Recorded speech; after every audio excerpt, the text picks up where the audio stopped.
What is happening, boys? Turbo Toys here. So you can call me Turbo, and today this video is going to be just too sweet. Alright boys, now picture the scene. It's Monday Night Raw, June the 3rd, 2002. You've got Big Sexy standing inside the ring, cutting a promo talking about how hype situations have never materialised properly, and that he's promised the WWE Universe that he's got an announcement that's going to rock the foundations. Could this be a new member of the nWo? Shawn Michaels' music hits, there's thunderous applause, he comes dancing down to the ring, people are losing their minds. Is he going to cut a promo? No, we would have to wait for that, but after the faction suffered losses to Hogan and Hall, Shawn Michaels was brought in to add like a big name and a bit of a prestigious feel to the group. Just like all the other previous unfortunate events, what happened was Kevin Nash ended up tearing a quad in a 10-man tag team match on Raw, and then a week later Vince decided to pull the plug and disband the nWo anyway, so it was a shame, it was unfortunate, because I just felt like there could have been more to it, more to the storylines, and I think it could have been a great era for WWE.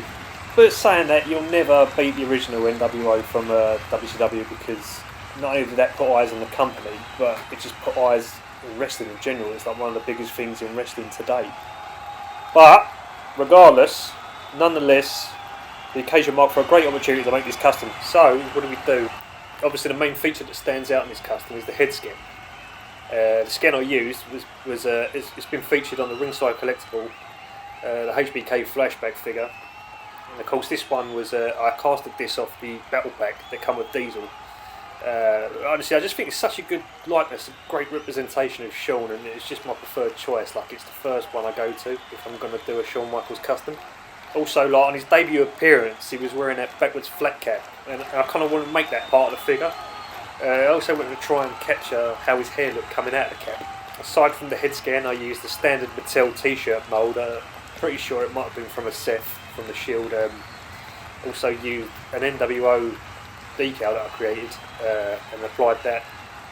And lucky enough, I had some spare arms from a referee Shawn Michaels from a previous custom that I made, so that was quite handy.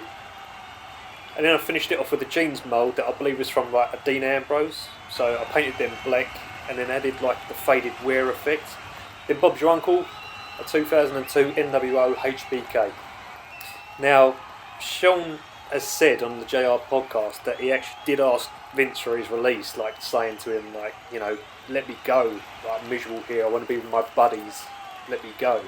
So Vince's reply was like, no, but mainly this, like, everyone knows it was due to like his contract. He was still on the contract with WWE, WWF at the time.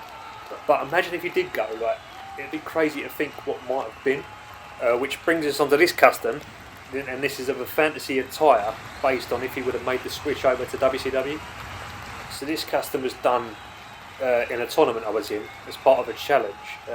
You had to create a wrestler in a fantasy attire of either the nWo or DX, but you had to do it in 3 days, so you had to complete this custom in 3 days. But I've never actually gone back to try and sort of like make this one better, because I just think it's a good constant reminder of, like, you know, what you can actually achieve in 3 days. Because when I do customs normally, it's just, they normally, like, you know, they could take up to 2 years, so it's like, it's crazy to think that this was done in the space of like 72 hours. So for me, it was a great spin on what HBK might have looked like if he was in the WCW version of the nWo. And again, like, using the same head scan, I attached an Undertaker hairpiece to the back of the head, and then I just sculpted the top of the hair. And making the entrance jacket was fun as well. Trying to put all them little plastic diamonds on was a nightmare. It truly was a nightmare. But when displayed, like, and the light hits it, it bangs. It truly like pops. So, like, I'm really, really pleased with how that turned out.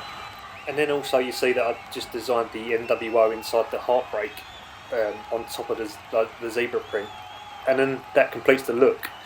So what I've done was I just threw a big gold on with the nWo logo on it, just for good measures.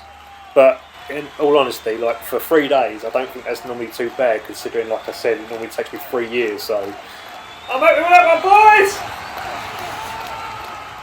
Shawn was also told by Vince that if he was to go, that he wouldn't have had the creative ability, and that he wouldn't have been able to do things his way, and that would have killed him.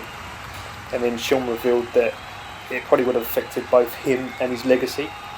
And when you think about the structure of WCW and who was there at the time, you know, maybe Vince was right. But anyway, boys, thank you very much for watching. Let me know what you think about customs, and let me know your thoughts on what would have happened had Shawn jumped to the WCW. Don't forget to like, comment and subscribe.